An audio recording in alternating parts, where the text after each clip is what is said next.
अस्सलामुअलैकुम स्टूडेंट्स, कैसे हैं आप सब। उम्मीद करती हूँ कि आप सब लोग खैरियत से होंगे। तो स्टूडेंट्स, आज के लेक्चर में मैं आपको थोड़ी सी उर्दू के ग्रामर के हवाले से जो है वो बताना चाहती हूँ। तो उर्दू में मोस्टली हम वर्ड्स को यूज़ कर रहे होते हैं वावैन और कोसैन। तो इसके मुतालिक आज मैं आपको थोड़ा सा जो है वो बताऊँगी।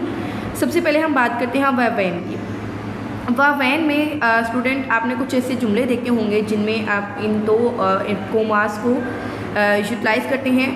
तो इसमें अब वावैन होता क्या है, दरअसल वावैन कहते हैं कि जब हम किसी का कौल या बात हू बहू उसी के अंदाज में बताते हैं। लाइक आपकी अगर फॉर एग्ज़ाम्पल मिसाल के तौर पर हम ये बात कर लेते हैं कि आपकी जो है वो मदर या आपके फादर या आपके टीचर ने आपको कोई बात कही और आपने किसी और भाई के बारे में, तो आपने हूबहू वही बात उसको जाकर वैसे ही बता दी, तो उसको हम फिर लिखते हुए वावैन का इस्तेमाल करते हैं। जैसे स्टूडेंट आप लोगों के सामने जो है वो कुछ एग्जांपल यहाँ पर दी हुई हैं, कुछ मिसालें दी हुई हैं।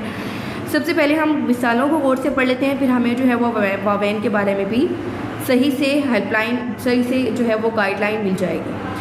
तो पहली हमारी मिसाल है कि कायदे आज़म ने फरमाया पाकिस्तान की कौमी ज़बान उर्दू और सिर्फ उर्दू होगी। तो इसमें अगर हम देखें गौर से स्टूडेंट, तो इसमें क्या है कि अब जो कायदे आज़म ने जिस तरह फरमाया था कि पाकिस्तान की कौमी ज़बान उर्दू और सिर्फ उर्दू होगी, उसको हमने सेम वैसे ही लिखा हुआ है जैसे कायदे आज़म ने फरमाया था। तो कायदे आज़म ने फरमाया, उसके बाद आपने क्या करना है, दो कोमास लगाने हैं और पाकिस्तान की कौमी ज़बान उर्दू और सिर्फ उर्दू होगी।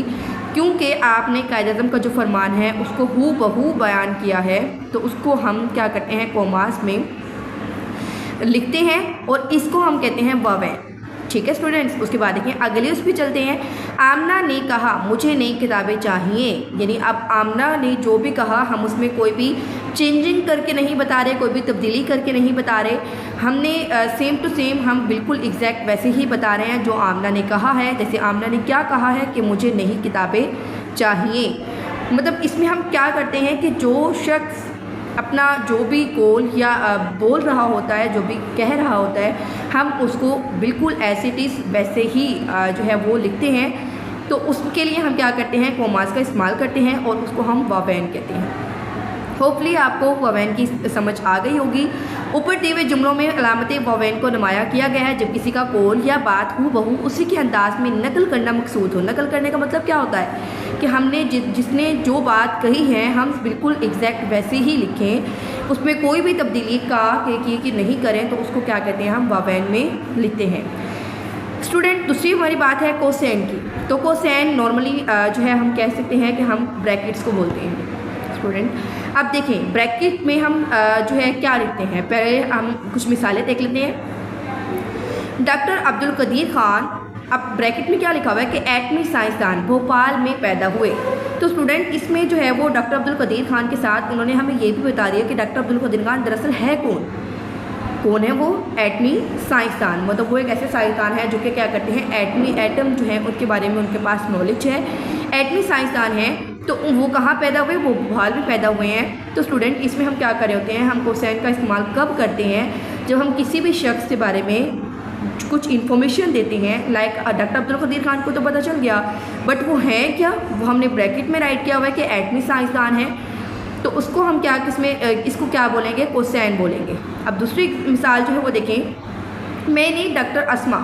अब डॉक्टर अस्मा जो है वो किस चीज़ की डॉक्टर है, इसमें हमने किस में लिखा है, ब्रैकेट में लिखा है माहिर अमराज चश्म से इलाज के लिए रुजू किया। यानी माहिर अमराज चश्म किसको कहते हैं, आँखों के जो मर्ज़ होते हैं उसकी जो डॉक्टर हैं वो डॉक्टर अस्मा है, उसके लिए हमने क्या किया, इलाज के लिए रुजू किया।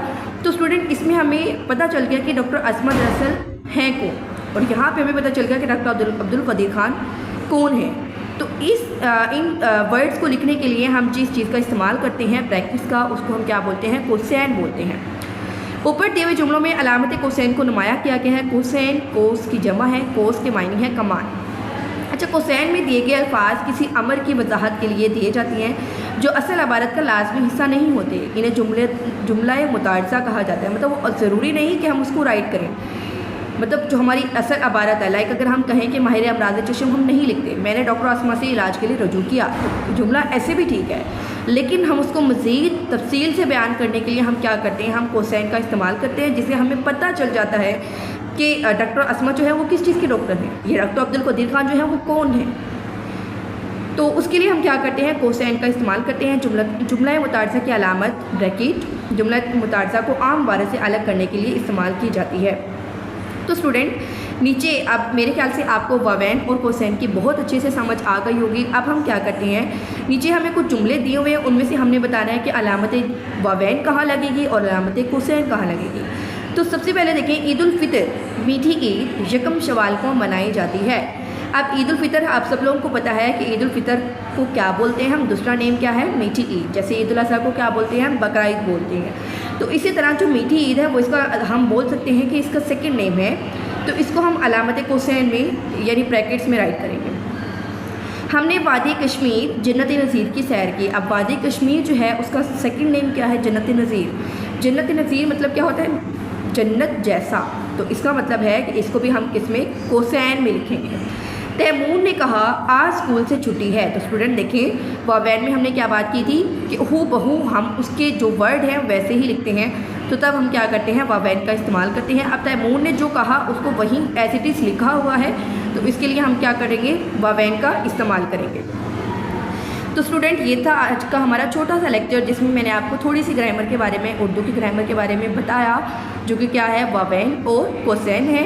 होपफुली आपको बहुत अच्छे से समझ आ गई होगी। आप मज़ीद बहुत सी एग्जांपल्स ऐसी हैं जो खुद से भी राइट कर सकते हैं। लाइक आप कायद-ए-आज़म के बारे में कर लें, मोहतरमा फ़ातिमा जिन्ना के बारे में कर लें कि मोहतरमा फ़ातिमा जिन्ना और साथ मादरे मिलत लिख लें और उसको कोसैन में राइट कर लें। कायद-ए-आज़म लिखें, बानी पाकिस्तान लिखें, बानी पाकिस्तान को कोसैन में राइट कर लें। मतलब बहुत सी एग्जांपल्स हैं जो आप खुद भी उनको राइट कर सकते हैं, वावैन के बारे में, कोसैन के बारे में। और मैं उम्मीद करती हूँ कि आप इस लेक्चर को देखने के बाद बहुत सी एग्जांपल्स आप खुद से अपनी नोटबुक पे राइट करेंगे। और तो स्टूडेंट्स होपफुली आपको वावैन और कोसैन के बारे में बहुत अच्छे से समझ आ गई होगी। अब इसके बाद आपने इनके बारे में बहुत सी मिसालों को इकट्ठा करना है, समझना है, अपना ख्याल भी रखना है, दुआओं में याद रखना है। ओके स्टूडेंट, अल्लाह हाफिज़।